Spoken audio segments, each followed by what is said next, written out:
With these one-time programs, we really hope that they are influential, that they're sending a positive message, and that, it's a fun activity that people can engage in that they'll remember.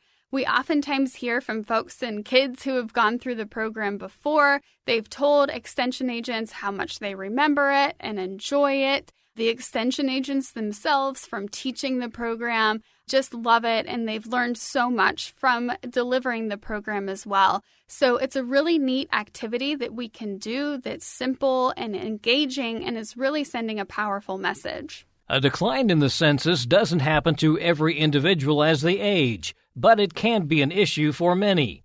Kansas State University Extension Specialist in Adult Development and Aging, Erin Martinez, says Extension's Gray for a Day program provides a hands-on educational opportunity for learning about age-related sensory and functional challenges that some older adults might face. On today's Sound Living, simulating challenges associated with aging. Sound Living is a weekly public affairs program produced by Research and Extension at Kansas State University. I'm Jeff Wichman. K-State Extension Specialist in Adult Development and Aging, Erin Martinez, says that Gray for a Day isn't just for older adults. The program can be adapted and made fun for people of all ages, skill levels, and professions. Erin, a program that Extension does called Gray for a Day, really a simulation and kind of a sensory exercise. Yeah, so Gray for a Day is all about introducing the sensory declines that people may or may not have as they get older. And so it's a really fun, simple sort of activity to engage in. But really, from that fun and simple activity, hopefully you're learning a whole awful lot about aging and development. I think maybe I was unaware of the fact that we did go through these sensory changes as we age. Yeah, so oftentimes we think of those aches and pains and, chronic disease and all of these terrible declines that older adults may face. They don't all face that. But what's interesting is we also have these sensory declines, and this is often overlooked. So we know our senses of hearing, taste, smell, seeing, touching, all of those sorts of things. And those senses do start to decline as we get older. You may not notice it. The decline may not be severe enough that you really notice it at all, but they are declining. It's just like a tire on a car. As things go and go and go, eventually, it starts to wear down a bit. Could you be a little bit more specific, maybe just on one sensory? What might we see in terms of taste? So for taste, we oftentimes lose taste buds over time, and the taste buds that we lose are actually the fun ones, and that's salt and sweet. Salty and sweet go first. So we're left with sour and bitter. Those ones still hang on a little bit longer. And so there's really big implications for that we oftentimes just don't realize. So for example, if we're starting to lose that salty taste bud, we might be adding more salt to our food to compensate for that. And that can have pretty serious health implications, such as high blood pressure. There are a number of activities associated with the Gray for a Day. It's actually broken down into 3 different categories. We're looking at daily routines, simple tasks, and leisure and social activities. Yeah, so we just tried to pick a few things that the participants might resonate with. There are also activities that are easier to engage in, but these are things that we're also doing on a daily basis. So we're hoping that this really opens people's eyes and minds to thinking about the simple day-to-day tasks that we do and how sensory decline might affect those. It was interesting the fact that there are so many supplies that go along with this. Cotton balls, gloves, masking tape, straws, some popsicle and craft sticks, maybe some simulation glasses, popcorn kernels, maybe even yarn. Yeah, so we have a lot of different materials that all come together to ultimately simulate different types of decline.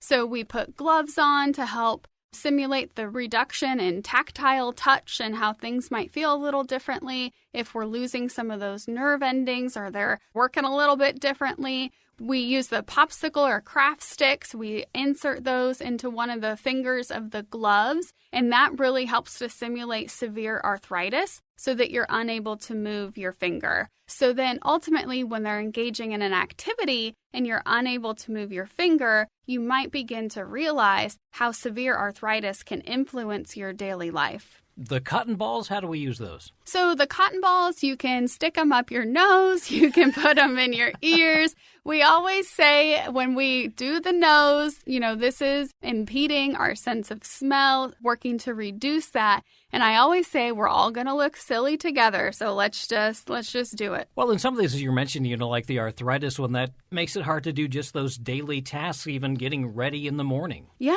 arthritis can have really serious implications because it's pain, it's challenging. You're also dealing with the fact that you may not be able to bend your fingers as well as you once did. And so that can be harder to do simple things such as opening a door with a doorknob or tying your shoes and those sorts of things. So not only do we use the popsicle stick, but we also use tape for that. And we will encourage students to also tape a couple knuckles, use that masking tape, add a couple of knuckles so it provides like a little bit of resistance. So you're experiencing more of that mild to moderate arthritis and how that feels versus the severe when we use the craft sticks. You mentioned students. This is something that is not only meant for older adults, but is meant for those who work with older adults. Absolutely. So the intention of the program really was to educate others who are working with older adults, so in helping professions, but also with younger people as well.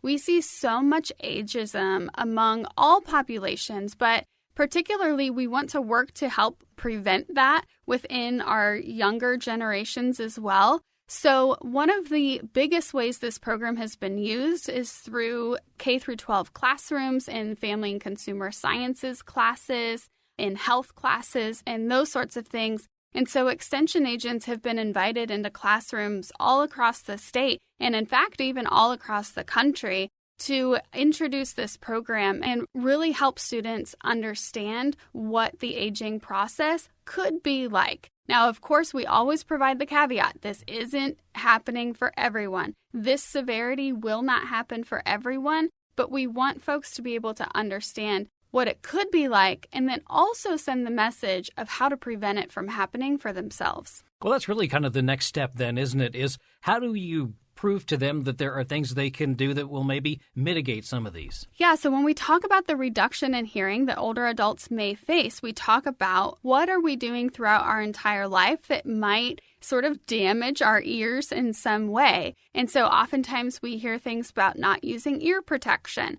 Well, what instances should we be using ear protection, such as, mowing the lawn or running agricultural equipment, doing things like that, not listening to our headphones or our earbuds too loud, and making just smart choices like that. They're just simple changes that can help really change your life as an older adult. And so we really focus on, what can we do now to prevent this from happening in the future, prevent that decline from being so severe. A lot of this is remaining active. I think sometimes as we age, we feel like we need to slow down, but in some instances, we really need to be using our hands more, our legs more. Absolutely. We oftentimes hear the phrase and use the phrase that motion is lotion for our joints and our bodies. And so keeping them moving is absolutely critical to keep everything in your body working well. One of my favorite sort of little exercises that works on our small joints is called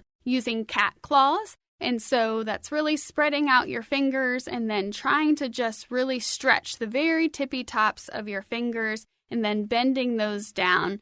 And it really helps to work those smaller joints up at the tops of your fingers that we don't always use when we're grasping things. So there's just little things like that that we can engage in to help, really reduce the severity of that tactile response, that arthritis response moving forward. This also gives participants an opportunity to ask questions and learn more, right? Yeah, so throughout the entire program, we stop and ask, what questions do you have? How does this make you feel? What are you thinking about this experience? Because it's so important to have open conversation about this and really just emphasize that we can prevent this. This isn't going to happen to everyone. It's not going to be this severe for everyone. But keeping that conversation open of what would this be like for you? How would this make you feel? and what can we do to help ourselves live a healthier life throughout our lifespan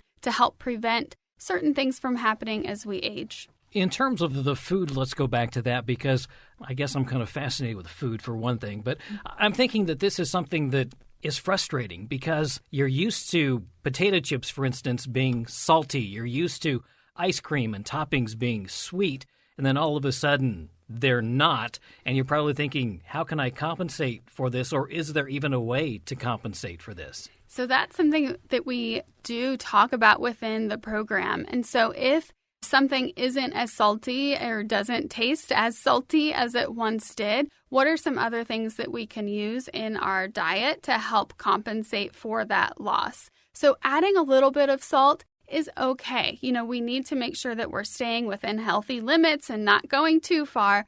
But there's other things that we can do to help enhance the taste of food, such as using fresh or even dried herbs and spices. That can help to amp up more of those savory types of things. For sweet, thinking about what types of different fruits might I be able to top my ice cream with that can really help just give it more of that fruity flavor, but then you're also getting the satisfaction of, that cold, yummy ice cream. So there's other things that we can add into our diet that can really help sort of mitigate that loss. It also maybe helps us better understand why maybe at Thanksgiving or Christmas when we're at Grandma's, things are a little saltier than we're used to because they may be flavoring it for what they like. Absolutely. So we know now that with that decline, that we need to be watching out for our loved ones' salt intake and sugar intake as well. I share oftentimes during the Gray for a Day program a story about my grandmother who will add a heaping tablespoonful of white sugar to her breakfast cereal every single morning because it wasn't sweet enough for her, and she said it tasted like cardboard, when I really think it's already a sweet and yummy cereal. But she was compensating for that loss in a very unhealthy way. So is there a different type of cereal that might taste a little bit differently, maybe has some different flavors? Could she add cinnamon or nutmeg or something else? Like, what can we do to help this taste better for her that isn't a heaping tablespoonful of sugar? It's an interesting program, and it's one that's well suited because it's just a day program. It's just something that can be done in one day. Yeah. So with these one-time programs, we really hope that they are influential, that they're sending a positive message, and that, it's a fun activity that people can engage in that they'll remember. We oftentimes hear from folks and kids who have gone through the program before. They've told extension agents how much they remember it and enjoy it. The extension agents themselves from teaching the program just love it, and they've learned so much from delivering the program as well. So it's a really neat activity that we can do that's simple and engaging and is really sending a powerful message. And you're continuing to train agents in putting on the Gray for a Day program, and they can check their extension office to see if it's going to be offered soon in their area. Absolutely. So extension agents have access to all of these materials in the program. It is often used within the extension programs within counties across the state. And if not, it's likely that there's a neighboring county extension agent who is engaged with the program as well. So hopefully anywhere you go across Kansas, you can ask about this program to learn more. And also a fun activity for 4-H clubs. Absolutely. So with those youth, that's a very popular audience for this program. And so 4-H clubs, this could be a wonderful activity. I oftentimes suggest that if they're doing some sort of service component or service community outreach, that they could do this program beforehand to help them understand more about the people that they're going to be serving in these community service projects. So thinking ahead of time of how can we prepare our 4-H youth to be more successful in their activities and endeavors, but also as adults. That's K-State Extension Adult Development and Aging Specialist Erin Martinez. Again, for more information on the Gray for a Day program, contact your local extension office. Sound Living is a weekly public affairs program produced by Research and Extension at Kansas State University. I'm Jeff Wichman, and this is the K-State Radio Network.